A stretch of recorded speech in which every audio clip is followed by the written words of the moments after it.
Hello, everyone, and welcome back to another episode of Dravidian Does History. Yay! It's the event of the Yay, week, I know. it is. This time I'm once again joined by my friend Alan. Say hi, Alan. Hi. Okay, Alaska. Because last week we started the series on my book, The Lords of India, and discussing the history of India through the different imperial periods in its 3,000 years of history. This time, we are entering the actual period in which kingship took shape in India. So, in the previous video, we discussed, or basically, I talked about how in the Indus Valley civilization, it existed during the pre-imperial period, and it's the first known civilization in the Indian subcontinent, and it was contemporaneous with ancient Egypt and ancient Mesopotamia. But both of those civilizations had towering structures and kingships and tombs and temples, but nothing of that sort was ever discovered in the Indus Valley civilization, even though it was much larger than both the Babylonian or the Mesopotamian civilizations, as well as ancient Egypt. Nothing close to an imperial structure, a palace, a temple, anything of that sort was ever discovered in the Indus Valley. This time, we're going to discuss what happened in India after the collapse of the Indus Valley civilization, roughly around 1500 to 1300 BCE. That's when the civilization entirely vanished from the records of history, and a new group of people come into contact with the Indian historical record. These people called themselves the Aryas, not the German Aryans. This is the Aryas, who spoke an Indo-European language and several dialects of it, and they had settled into the Indus Valley and then eventually into the Ganges Valley. And they loved to tell stories. And these stories and the way they lived were compiled into a literature that we call the Vedic corpus. So the four Vedas and then the Upanishads and the whole compendium of works associated with it is the writings of this group of tribal nomads who had moved in from Central Asia and settled in the Indian subcontinent, particularly in the north. And that gives us an idea of what happened in India from roughly around 1300 BCE to 500 BCE. That is the period that we're discussing in this video. Does that ring any kind of bells to you, Alan? Uh, I have no clue. I know about the Indus Valley civilization. I know that it ended. I've heard of the Aryas, which is, again, when you clarified that it is not the same as the German, I did not know that. I thought it was the same thing. No. Interestingly, But yeah, interestingly enough, the root for Aryas is the same root that applies to Iran. the term or The root the, of the word Arya, it's the same root okay. that split out into what the Sanskritic people or the Indo-Europeans who used Sanskrit and the other Prakrit languages in North India defined as the Aryas. That same linguistic family split off from them before and then settled in what is today Iran. And that's how the term Iran also comes in. It's the same root. Ooh. So are the people same? Like we talk about, We like they can are say that connected. they are connected. If you trace Yeah. the linguistic evidence, if you look at the history of the language and its evolutions, we can trace it back to the Indo-European language family, which includes all the Romance languages that are in Europe, including English and French and Latin and all those languages.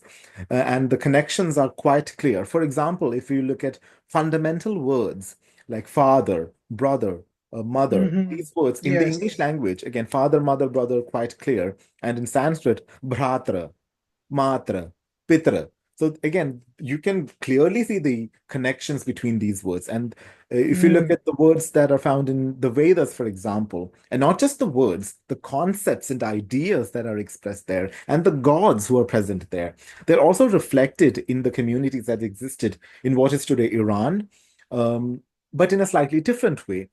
For Mm. example, what we call devas are the good guys in the stories of in Hindu mythology, right?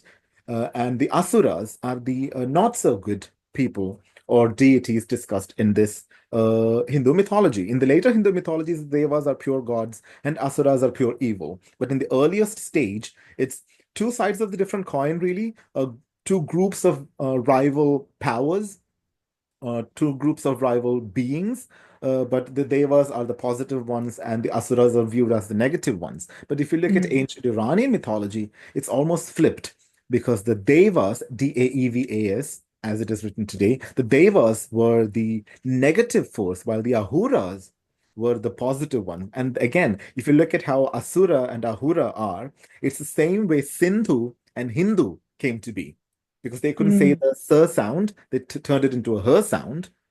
So that's how the people of the Sindhu became Hindus. That's how the people of the land beyond the Sindhu became Hindustan. got it. Okay, Okay. so you get the connection there. So Yes.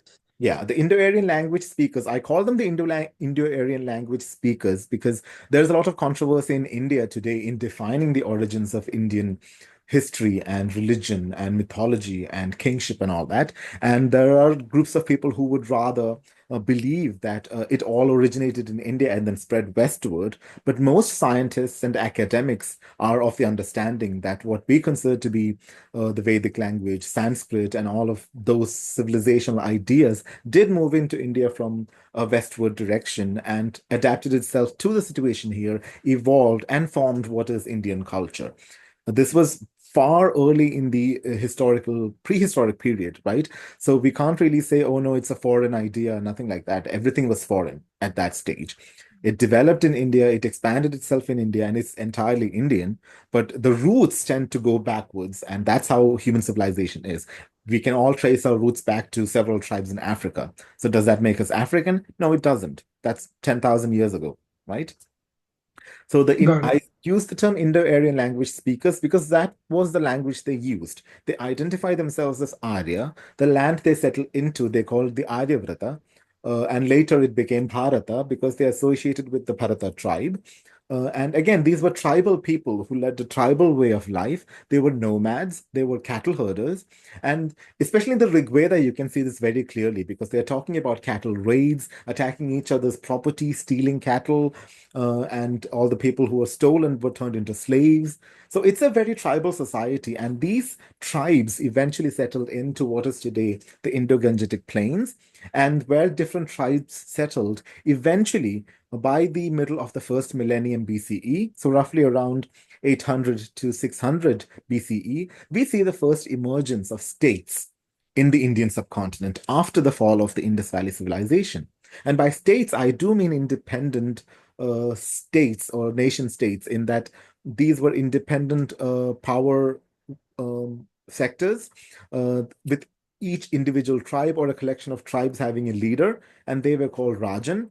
And these Rajan were then pooled under the leadership of a Maharajan, and they followed rituals that were dominated by the Brahmins.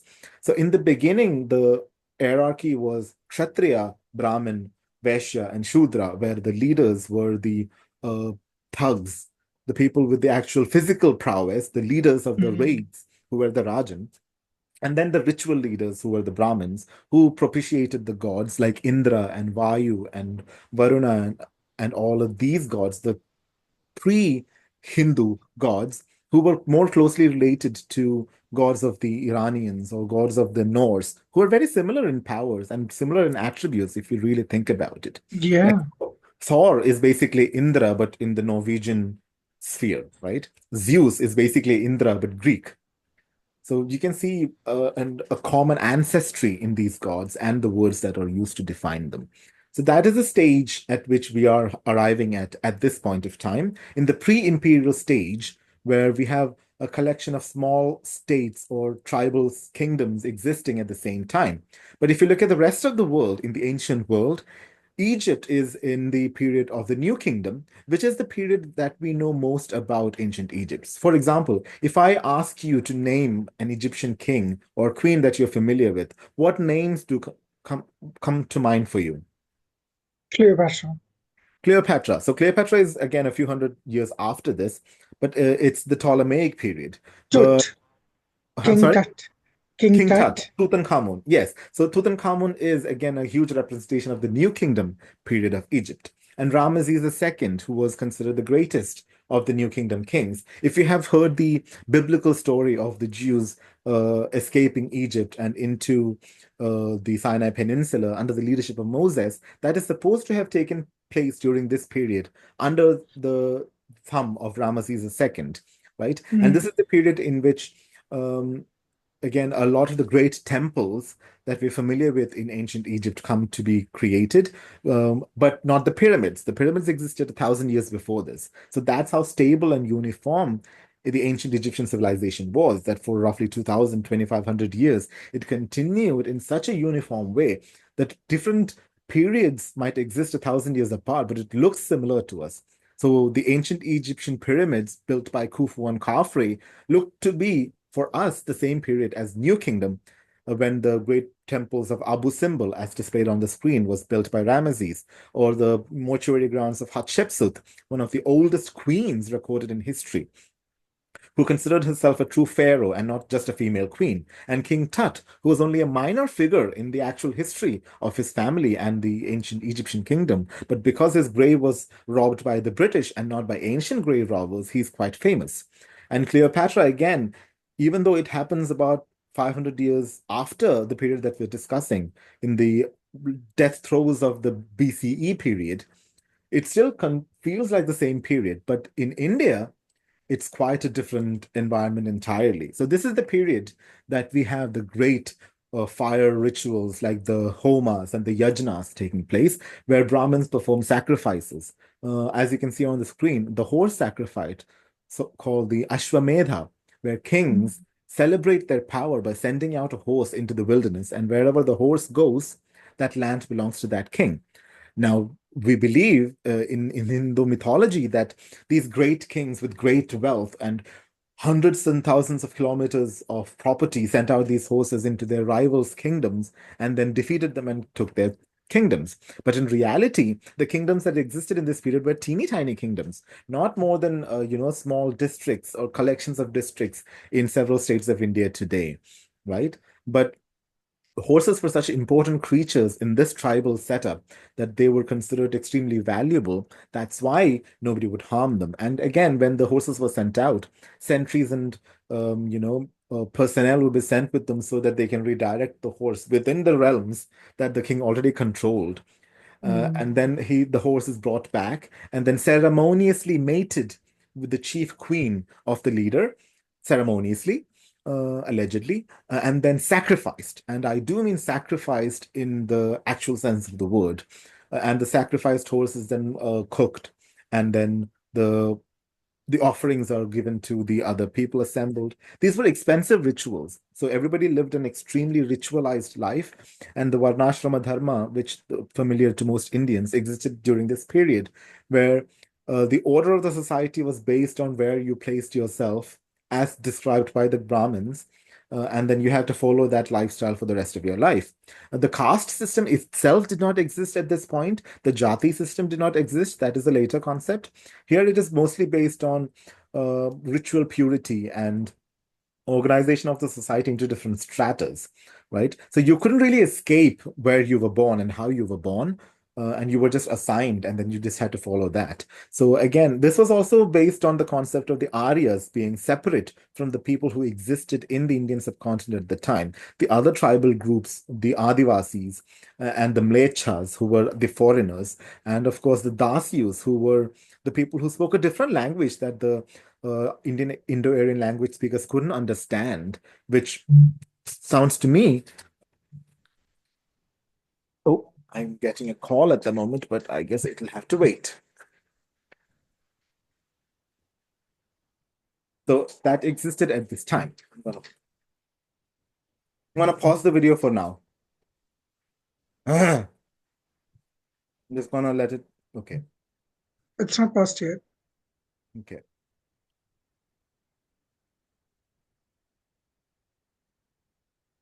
Right. So what happens is that in this highly ritualized form of life, um, people eventually start to question why we are following these highly ritualized forms of life. And that's when the various Shramana schools come into existence. So if you have heard of Buddhism and Jainism and all of these different schools, heterodox schools that provide an alternate way of life and an alternate way of looking at the universe and how life and afterlife exist, right? So that's what happens. But this happens in a climate when, you know, India was divided into these teeny tiny small kingdoms controlled by different families and different dynasties. And the Mm. information that we get for them is very fragmented. And we get a lot of information from Puranic, Buddhist, and Jain documents, and each of them have their own versions, but by collating them, we get a general idea of what it was like. So, this is the period in which settled agriculture takes off, trade starts to occur in the Indo-Gangetic plains, in the riverine systems. So, most of the cities are again connected to the rivers. So, if you look at Varanasi and Rajagriha and Champa and Vaishali and all of these main city centers, they are aligned with the different river systems.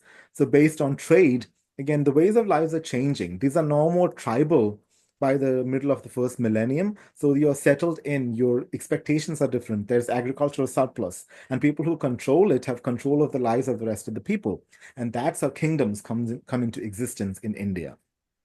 So by the middle of the first millennium BCE, roughly by 500 BCE, we see all of these collections of different small kingdoms.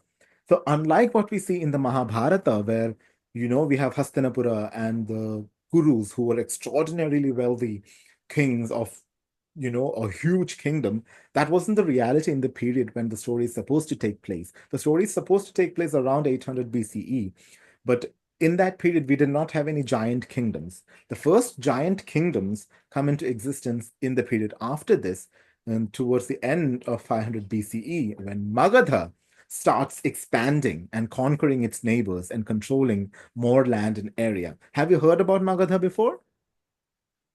No, no, I haven't. So that's Um, that. I Yeah. have a question. What Yes. exactly do you mean by heterodox systems? Okay. Can you So define it for me? Because I'm a little dumb. basically, what heterodox is an opposition to orthodox. So because in the 1,000 years or so since the movement of the Indo-Aryan language speakers into the Indian subcontinent, the people who settled in North India and set up their culture there all followed fundamentally the Vedic system, where you followed the rituals that were prescribed by the Brahmanas. You led a tribal lifestyle. Even if you had property, you shared a certain bit of that to the kingdom. You offered it to the gods, and then you were prescribed a certain way of life, which included that you worshipped these gods, and their whims and fancies were followed, and your place in society was prescribed. You couldn't change it. And so this highly orthodox, ritualized way of life started to be questioned by the middle of the first millennium BCE, where different schools of thought came into existence just around the same time in ancient Greece, where Aristotle and Socrates were doing the same thing, asking different questions about our existence and why we exist and all that. In India, we had these different schools of thought who opposed the orthodox way of life and offered an alternate viewpoint on life. And these were the heterodox schools, including the two primary ones that we know about, which is Jainism and Buddhism. So they come into existence roughly in the 6th to 4th centuries BCE period, which is the period that we're discussing now. So that's the heterodox system. So what happens is that with the expansion of Magadha under two kings in particular, a lot of area for the first time comes into the control of one person or one dynasty. And that allows for the spread of ideas much faster than if it were different kingdoms, right? So the first king that we have to discuss in that regard is Bimbisara. So what Bimbisara did was he started the expansionist phase of the small kingdom of Magadha into a larger neo-empire. And then towards the end of his life, he adopted one of these heterodox schools. Both heterodox schools, Jainism and Buddhism, claim ownership of him. We don't know exactly which school he preferred. He might have preferred both because it was politically expedient, like politicians do in India today, where they say they are for the people as well as Hmm. fundamentalist Hindus, which I don't know how that is possible. And then it is during the lifetime of his son, Ajatashatru, that really Magadha rises to become the top dog in this playground. So Ajatashatru lived during the during a similar period, he shared his lifetime with both Jina Mahavira, the founder of Jainism, and the Gautama Buddha, the founder of Buddhism. We can discuss their life stories in a different video because, again, there's so much to Oh discuss. yeah. So what my focus would be on Ajatashatru because again, this is a story of imperial evolution in India, right? So Ajatashatru is said to have imprisoned his own father and either killed him or let him starve to death and then took over the kingdom. And then he captured neighboring kingdoms like Vaishali and Kaushambi and all of these places and expanded the power of Magadha and established it as the dominant power in India, in all of India, because again, at this time, we have really small tribal states in North India evolving into proper states, and in South India, it's a tribal stage. It's a Stone Age technically, um, but Ajatashatru really changes the map of India in that he establishes the first neo-imperial state, and he also establishes a new city from a village which he names Pataliputra, while the capital at this time was in Rajagriha. Oh. The name says the place of the king, right? So Ajatashatru establishes Pataliputra, which in his successor's lifetime becomes the capital and would remain the imperial capital of all the dynasties from Magadha in particular for the next 1,000 years. So that's why, for me, Ajatashatru is so important. And that's why I start my book with Ajatashatru. Because for one, he is the first, really imperialistic king in India's history that we have lots of Mm. documentary evidence for, apart from mythological texts, because the Buddhists and Jains were really good at documenting history in a different way than the Indo-Aryans, because they focused on ritual and, fantastic ways of existence rather than more documenting actual events that happened, which the Buddhist and Jain school were more focused on. And also because Ajatashatru started expanding this kingdom and established Patliputra, which would also come into its own as one of the greatest cities in the world, ancient world, for nigh on 1,000 years. And in the future, when we discuss the different kingdoms that established themselves in Magadha, be it the Nandas, the Shishunagas, the Mauryas, and even the Guptas, their primary capital was in Patliputra. So that city is extraordinarily significant to Indian history, just as eventually other cities would come into existence and become the focus of Indian imperial identity, like, Vatapi or Badami in the Deccan, or Delhi eventually in the 12th to 18th century, right? So Patliputra is equally as important in ancient India's history. It, just like, Rome or Beijing or Alexandria or Mm. Istanbul, these great cities, tentpole cities in the world, or Londinium, which became London, Patliputra is an extraordinary and important city in world history. And that is the period that we're discussing here. So, do you have any questions? So far, no. I'm excited to learn more about Grantha. Yeah. So again, more information can be found in my book because I go into far more detail in it. Because again, I'm not limited by time or space in a book, but also there are lots of books about Indian history available. Romila Thapar provides an extraordinary insight into this period. Abraham Ereli, I always recommend because his books cover from the ancient period up until the British period in detail and in very readable fashion. This period is covered quite magnificently by Abraham Ereli. He would be the person I would recommend most so people can turn to and learn about ancient Indian history. To give you an overview, this is the period when states start to form, to coalesce, the first ideas of kingship emerge. And there is a possibility that that influence might have come from outside.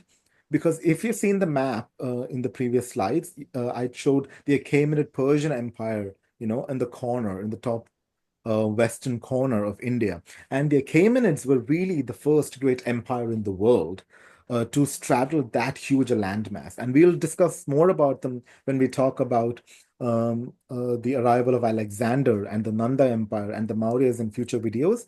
But I just wanted to drop that little hint there. But this period is primarily focused on rituals, the Vedic corpus, and the formation of states, the birth of the first true kingdoms in India. It's still at its infantile stage where we don't have any huge kingdoms taking shape until the end of that period, of the Vedic period, because the next Mm. period is not really a Vedic hegemony. The next period for the next 1,000 years, roughly, is mostly the Buddhist period.